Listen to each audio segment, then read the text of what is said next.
Welcome to episode 4 of the Pains of Power podcast. I'm your host, Justin Banks, and I know it has been a minute since we last talked. I am sorry.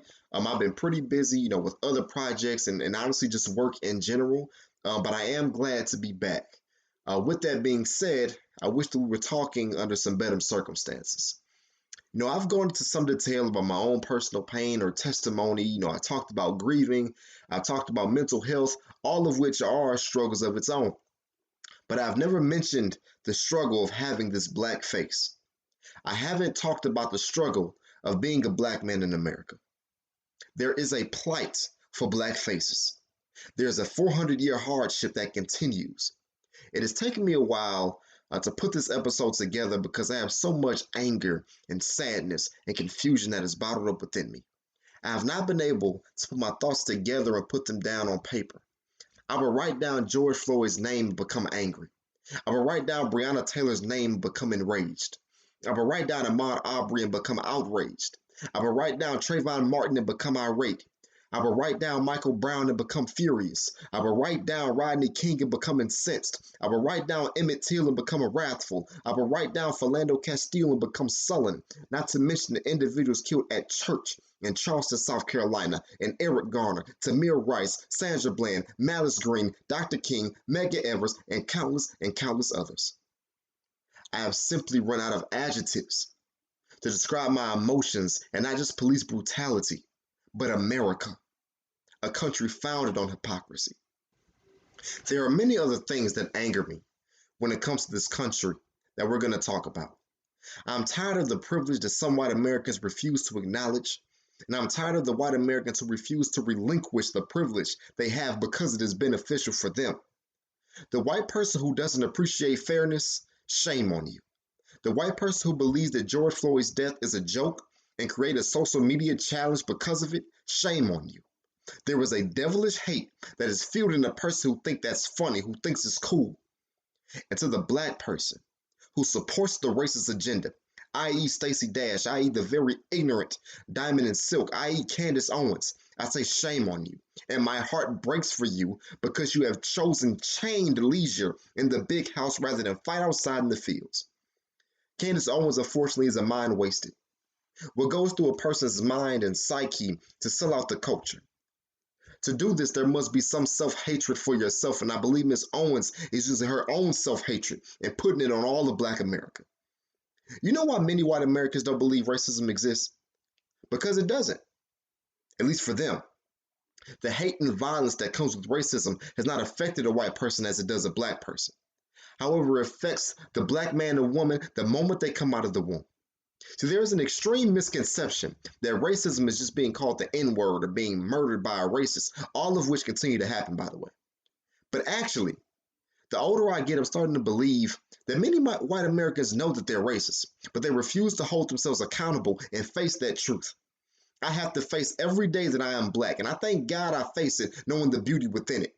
Thank God I face that real truth, understanding that I'm smart, understanding that I'm powerful, understanding that I am a leader, etc., etc. Had I not been told the positive truths about myself, I would have believed what the world wanted me to believe, and that was that I am inferior in a variety of ways. I remember my first encounter learning about how the world views my race in fourth grade. Fourth grade.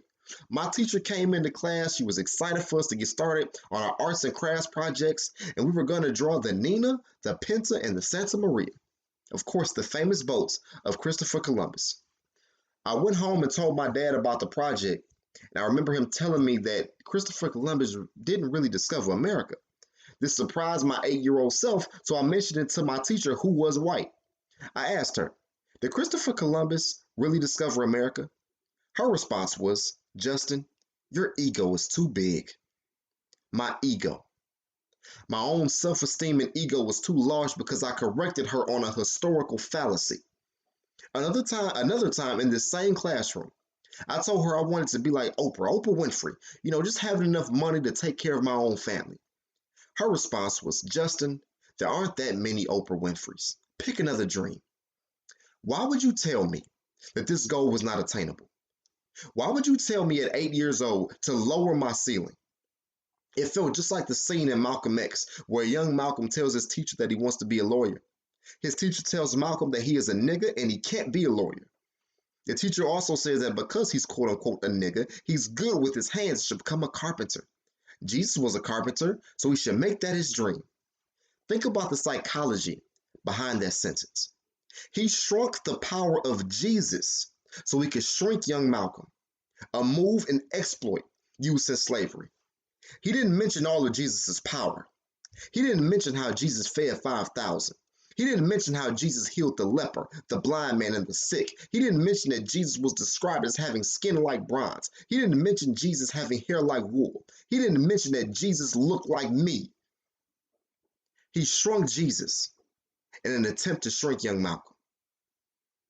And my teacher, my educator, my resource told me to shrink myself. First, shrink my knowledge and ego, and also shrink my aspirations. At 8 years old, I was told to be less than and to be inferior. If you are a white teacher who doesn't think much about black people, then don't come into the inner city and teach them. Your bias and phobias will ooze like poison into the psyche of the young youth. I am thankful for a white science teacher I had in 6th grade who told me to look up Lewis Latimer and discover that Thomas Edison didn't create the light bulb all by himself. He needed the help of this black man. That is the kind of investment you need to put into the youth, showing me what my true potential is and can be. Now, to those who think racism doesn't exist, allow me to provide some phrases heard in my lifetime, as well as many other black people. It starts with, "You speak so well. You're so articulate. I didn't expect you to be so nice. All lives matter. Can I touch your hair?" Now, before I even add any more microaggressions, we got to address that one. One of my biggest regrets was seeing a white woman in class ask to touch a black woman's hair, and I didn't stand up for her and tell the white woman no. Some individuals may think that this is just out of curiosity, but the black woman is not an animal up for display. Do not be so fascinated with the black woman's hair that you want to study it, research it, and appropriate it, but then say her own braids are unprofessional for work, and then say her natural hair isn't appropriate for a job interview. This is another example of the white privilege in America. You can examine, research, and take someone's culture for your own appropriation and benefit, and then say we can't use what we started. I am beyond tired of this systematic disrespect. Put your focus on respecting the black woman. She has not gotten nearly the respect or throne that she deserves. Now, another example is I don't see color or I'm colorblind. If you have eyes and they work and you live in America, you see color. These are statements that I heard just during my college experience. My first year in college, one of my white teammates said, "Justin, my nigga, what's up? I can promise you I'm not your nigga. I can promise you that." And during this same year, a noose was hung up on campus. Then another example was one of my teammates, made the mistake of leaving his car keys locked in his car. Of course, that made him upset. But do you know what his response was to that anger? He said, "Aw, effing niggers." That was his go-to response for his own mistake when he was angry. I was 17 at that time, and I really just didn't know how to respond to these situations, and I get upset now because I know if that was today, I would have a very different response. Here's what's crazy about those situations. This happened in Northwest Indiana, where there aren't that many black people there anyway. But when a white person gets mad, they blame a race of people they don't even see. You cannot tell me or prove to me that is not how this country operates to this day.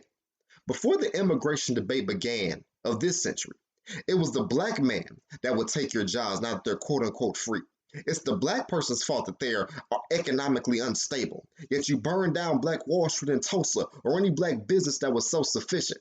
It's Eric Garner's fault that he died because he sold cigarettes illegally, not that he was put in an illegal chokehold. It's the black man's fault that he was shot because he looked like a criminal. And now George Zimmerman walks free. It's the black person's fault. It's the black person's that wants the handout.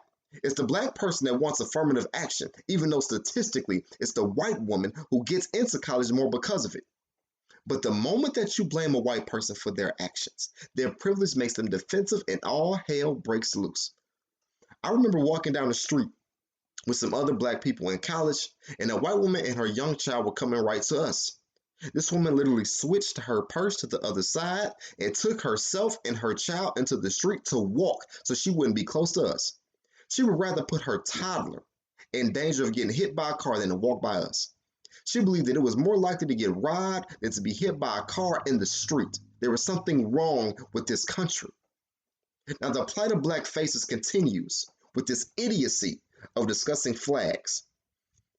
The easy flag to debunk is, of course, the Confederate flag. It means so much to so many white Southerners. And this I don't disagree with if you really discuss what that pride really is. I was on Facebook and a person really believed they were making a great point because she tried to say what the Confederate flag really means. The red field on the flag is supposed to represent the blood of Christ.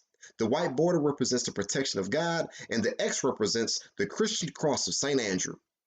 Number one, what about Christ Jesus represents slaves? What about Christ Jesus represents treating humans like cattle, buying them, selling them, beating them, raping them, killing them, and feeding them slop for centuries? Why should God protect you? Why would God protect the evil associated with this flag, stained with blood of black people? Nothing about that flag is of the Lord, and each Confederate statue should continue to be taken down with its racist and hate-filled history. The flag gives many of these racists power and motivation. They know they mean white supremacy when they say pride. And for the last time, when it comes to the American flag, we are not talking about soldiers in the military. Now, I actually want to take that back. I'm sure many individuals think about soldiers when they see the flag. But do they see all of the soldiers? Do they see the black soldiers who fought in the war right next to the white soldiers, only to come home and still be called a nigger, to still be hung from trees, to still be brutalized by America? Do you hold your hand over your heart for them? Or once again, are your views selfish or only focused on the white race or the white soldiers? Did you put your hand over your heart for the 54th Massachusetts Regiment in the Civil War? Black individuals still seen as slaves, but in time showed that they had a very accomplished combat record. Did you put your hand over your heart thinking about those black soldiers who were sent into Fort Wagner first before anyone, losing countless casualties, but whose sacrifice led to Confederate soldiers' retreat and the Union's capture of the fort? What about their lives when the war was over and they were still looked at as slaves? Does your heart ache for them? So now, what do we do? The plight of black faces is a moral and human rights issue. The resistance must continue until policy changes. This isn't just police reform, but it's education, it's healthcare, it's home ownership, it's voting, etc. Resisting until positive change occurs has to be our way of life. So we must fight until God says our job is done. We as black people must continue to come together. We all know we have problems that are centuries old, disseminating through horrendous practices that has dismantled the black family. I highly recommend the book Post-Traumatic Slave Syndrome by Dr. Joy DeGroy. It is a book that tackles the generational trauma that affects Black Americans to this day. We need to face why we, even as a Black people, argue over our own skin color. Colorism has to go. We can no longer criticize because someone's skin is dark or light. Of course, through historical trauma, it has caused us to criticize each other. But we have to come together for the betterment of us. Our black has dimensions, and each dimension is beautiful. And we must also support black business, and if you want, create your own. The movie Black Panther made $1.23 billion. Imagine $1 billion placed in black restaurants, clothing lines, nonprofits, grocery stores, IT. The list goes on and on. We have to work to be the generation that expands and supports each other along the way. We have no other choice, family, if we want to succeed. Destroy the notion that all black businesses have bad customer service, and definitely destroy the notion that black businesses charge too much. I don't hear this argument when a new shoe is released. I don't hear this argument when you go to a Gucci store and spend $100 just on a belt. It's not that black businesses are too expensive. It's that we don't place the value of a black business high enough. And that's what has to change, because it's exactly what a racist society and agenda wants. We must continue to educate and promote our black scholars. We must continue to learn and love one another. I would like to end this with the Pain to Power quote by Kwame Ture, who many have known as Stokely Carmichael. He said that there is a higher law than the law of government. That's the law of conscience. We must be aware and make others aware. I may not know everyone listening to this episode, but it doesn't take away the fact that I love you and I want the best for you. If we reciprocate God's love, we cannot fail. I send you love and I send you peace. And of course, I ask you to be powerful.